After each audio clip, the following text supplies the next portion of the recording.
happy time and a carefree time. A time of auto rides and double dates.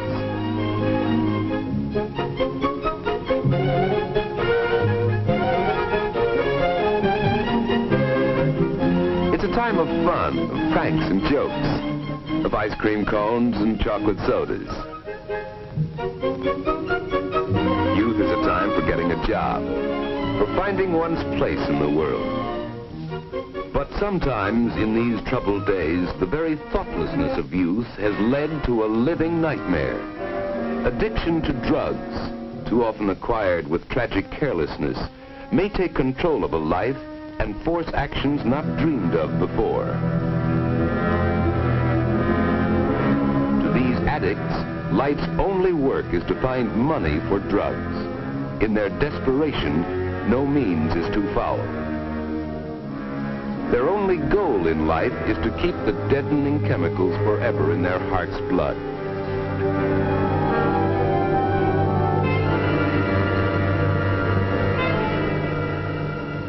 The cause of this living death is a white powder, innocent looking, but deadly. Once this was a poppy growing in Italy or Turkey or some other hot land. The dried juice of this plant produces opium, a powerful drug. Contained in opium is morphine, used by doctors to relieve severe pain.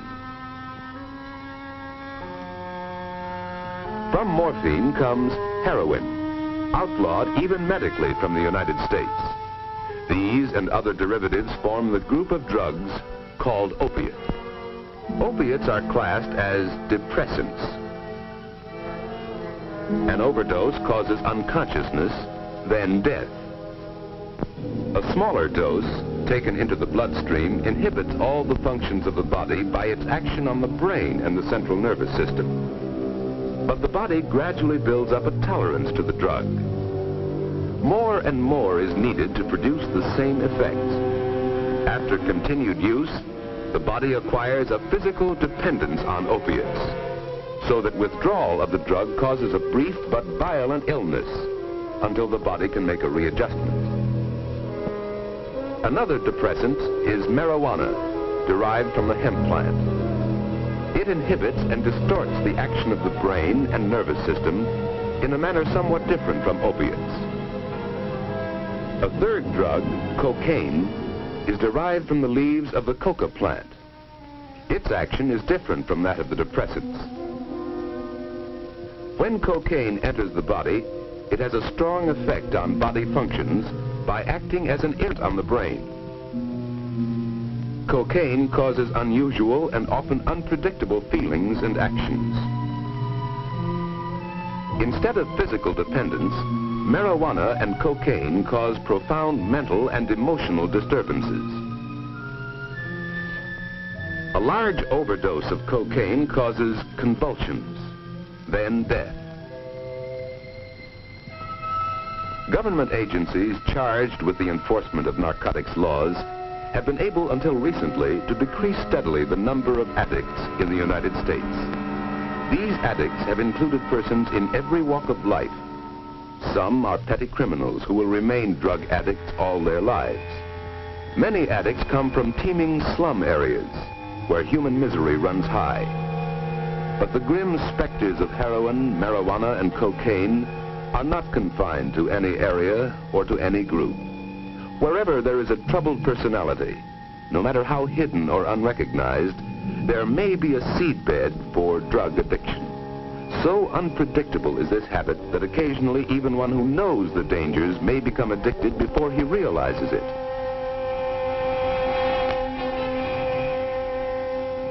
Sometimes the addict may come from a wealthy family, where drugs respect neither riches nor poverty.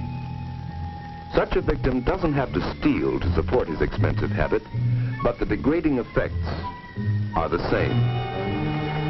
In recent years, there has been a shocking increase in drug addiction among young people, often in their teens, who take up the habit without the slightest understanding of the living nightmare they are so unthinkingly walking into. To get the illegal drugs, they are forced to deal with criminals who prey on those least able to defend themselves. And to find money for their expensive habit, they often turn to crime themselves.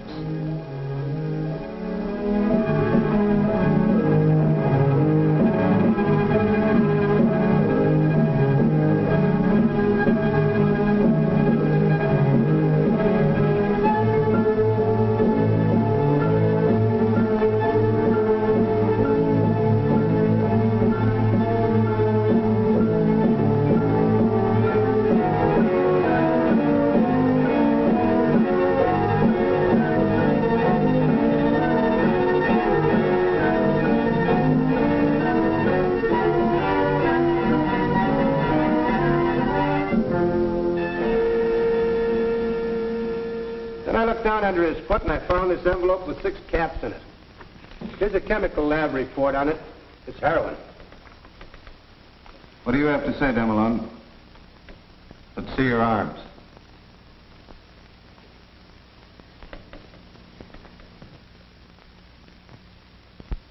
How long have you been taking heroin? Well, Speak up. About 2 years, I guess. What about before then? Well, I smoked marijuana for a while. How long? 4 or 5 months, I guess. How did you get started on this? Well, I don't know. A friend of mine, well, he started me. Started by a friend. An oft-told story. For drug addiction is contagious. One addict can make 5. 5 can make 25. Marty's story is like many of the others. It started 2 years ago with marijuana cigarettes. Come on, it's my turn next. Gee, Duke, where'd you get him? I know a guy. 3 for $1. Let me try. Gee, I feel awful funny. Me too. I feel kind of sick. Come on, Marty, pass it on. Marty got kind of sick too, but he wouldn't let on. He was determined to be one of the gang if it killed him. And it almost did. Several weeks later, after smoking reefers, Marty's befogged brain hit on a clever way to open pop bottles.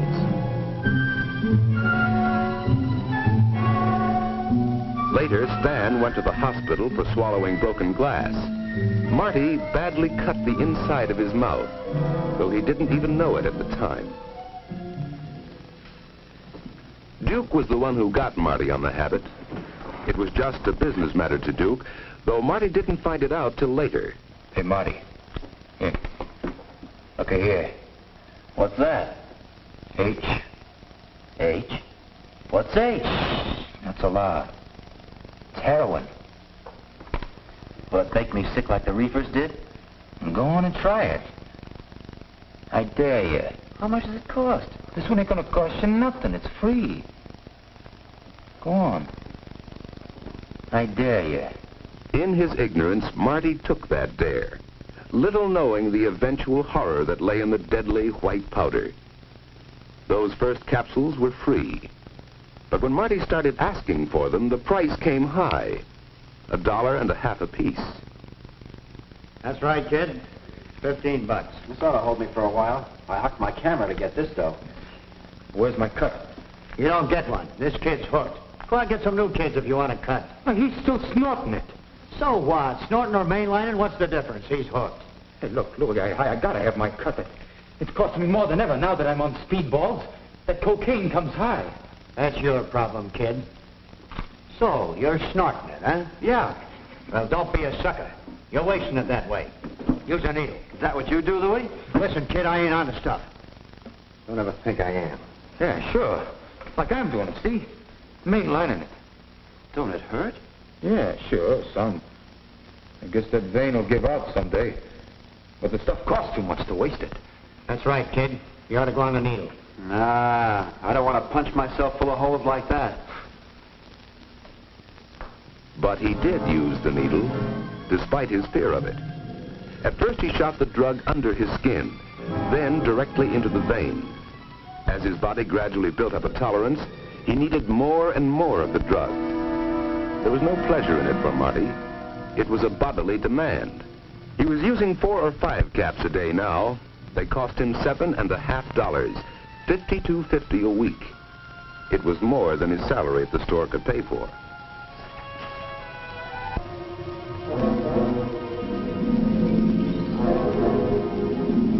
But he was wrong. Barston didn't prosecute, but Marty no longer had a job. Drugs were becoming Marty's whole life. He was abnormally sleepy, losing weight, cross, irritable, fearful that the puncture marks on his arms would be discovered. His former friends now let him strictly alone. But with a false sense of loyalty, they didn't report him to the authorities. They would have done him a favor if they had. The only associates left for Marty were other drug addicts like Duke. It didn't matter. Nothing mattered but the ever-present craving for the drugs. He had given up interest in everything else. Marty's family saw all of these symptoms and others too, but didn't understand them. Often in the morning, his pillow would be wet from perspiration. His mother knew something was wrong. Something. Marty, have you seen the pinking shears I bought last week? Can't seem to find them anywhere. How should I know, Mom? Marty, you don't seem right, son. I'm worried about you. I'm all right, Mom. Just leave me alone. There's something wrong. I'm going to take you down to Dr. Bleeker's this afternoon for a checkup. No. No, I'm all right. Well, you don't act like it, son. I don't know what it could be. Ever since you lost that job at Mr. Barston. I don't know. I'm all right, Mom. I'll snap out of it. I hope so. You've lost weight. You don't have dates. You don't go out with the fellas anymore like you used to. There's something wrong. I know there must be. Well, boys go through all kinds of stages. Dr. Bleeker can tell us if there's anything wrong. I hope it isn't anything serious. Marty! Marty! Marty was hooked, physically dependent on heroin. When he was without white powder too long, his whole body revolted in dreadful protest. Sweat poured from him. He got the shakes. He had cold chills. His nose ran and his eyes ran. He was doubled up by piercing cramps, plagued by sudden attacks of vomiting and of diarrhea. Nothing could stop these attacks but more of the white drug in his veins. All right, kid. Beat it. I don't want you hanging around here. Okay. Give me a chance. Hitting it tough, huh? None of your business. Okay. That's the way you feel about it? I was just trying to help you out, that's all. Yeah. You wouldn't help your mother out of a rat hole. How would you like to make a fast couple of bucks? Doing what? Oh, it's easy. Nothing to it. I could use some new customers. Customers. You mean suckers. I'll give you the same cut I gave Duke. What happened to him? Oh, he's brought in everybody he knows. I gotta branch out. Well, I could use the dough at that. Fine. Start him out on reefers. It's easier that way, and it's cheaper. Yeah, that's the way I started. You got him? Sure. For you, 2 bits apiece. Well, give me 2 for now. That's all the dough I got. Right now. So Marty went out to spread his contagion. And Louis, well, it was just business to him. The capsules of heroin, so necessary to Marty, were only so much stock to Louis. That stock had reached him through a series of well-organized underworld transactions. Some months back, smuggled ashore in a box of fresh-caught fish, were a number of small tubes of pure heroin, 1 kilogram in all, a little more than 2 pounds. Originally bought for $1,000, it was resold after being smuggled into this country for $7,000. It was mixed with a similar-looking white powder, milk sugar, and sold again for $30,000. These were big business transactions possible only by organized criminal syndicates. Many believe such syndicates, in a cold-blooded scheme to create a market for their drugs, are directly responsible for the sudden growth of drug addiction among young people. By the time Louis Legty got it, the heroin had been cut many times, passed through many hands. He cut it again and put it up in capsules. There was less than 3% heroin in those capsules. The underworld made more than $250,000 on the original $1,000 investment. Big stakes, worth taking a few chances for, especially when Pusher Louie would take the rap. But even Louie wasn't taking much of a chance. He had junkies, dope addicts, working for him, like Marty Demelon. Marty had to keep going somehow to bring in the daily flow of money necessary to keep his habit supplied with drugs. When there were no new customers for Louie, Marty worked at any job he could find. But the jobs didn't last long. Often he had to turn to petty thieving and shoplifting to get the money he so desperately needed. Before long, he became fairly well known to the police. Mrs. Demelon, do you have anything to say? Yes, Judge. Marty, he isn't a bad boy. I wish you could have seen him before he started this poison. He always made good grades at school. He was doing so well at Mr. Barston's grocery. Judge, he's a good boy. I understand. Demelon, I believe you acquired the drug habit through ignorance. If you knew then what you know now, you probably never would have touched that first marijuana cigarette. Well, there's no way of undoing it now. I'm going to sentence you to 1 year in the municipal jail. However, I'll suspend sentence if you're willing to be committed to a hospital for the treatment of drug addicts and stay there until medically discharged. You mean to try to kick the habit? That's right. They know how to get you over the physical dependence with the least amount of withdrawal sickness. Do you agree?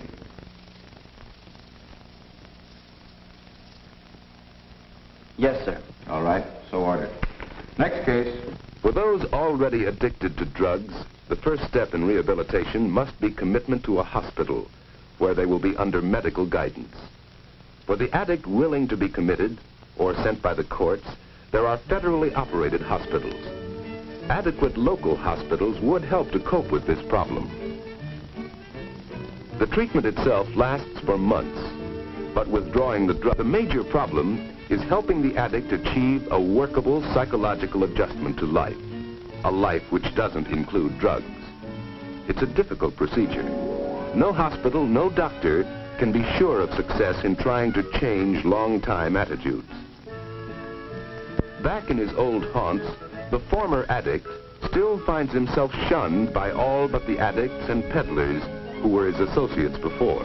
For effective treatment, there must be a long-term, community-wide program to help the former addict and his family make an adjustment. Beat it, Duke. I want no part of you. Don't be a square. What's it getting you? I don't know yet, Duke. I took plenty to kick the habit. It's my chance, and I'm taking it. Chance? You ain't got no chance. You're just a junkie to everybody around here. I know. But they helped me get a job in here. And they went to see Ma. And the doc says that if Doc says? What does he know? Listen, I'm telling you. Oh, cut it. Against such pressures, local outpatient clinics, social agencies, the church, all are needed if drug addicts are to adjust to a new life.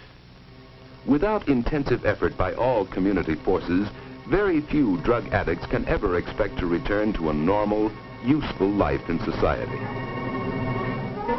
It is important in the overall problem of drug addiction to do everything possible to stop the sale of the drugs. One step would be to increase the staff of enforcement agencies, not only federal, but state and municipal agencies too. Criminal syndicates might give up drug traffic entirely if nationwide laws provided for stringent penalties to counteract the tremendous profits, and if these laws were energetically enforced. Certainly such laws would restrict the actions of non-addict peddlers like Louie Legty and make it harder for him to reach his victims. Basic to everything else is a wider knowledge, especially among young people, of the grave danger involved in any kind of experimentation with drugs. They should understand the thoughtless curiosity about what it feels like to smoke marijuana or take a shot of heroin can lead to a lifetime of pain and torment, constantly faced by the horror of being without drugs. Much can be done to stamp out this vicious, if each person who knows of a drug peddler or a drug addict reports him to the authorities immediately as a deadly menace to himself and his friends. For every person must take some of the responsibility for preventing the growth of drug addiction. He must face the possibility that he himself may be a potential drug addict. Only by avoiding these drugs completely can he be sure that he will remain forever safe from a vicious habit which enslaves not only one's body, but the soul as well.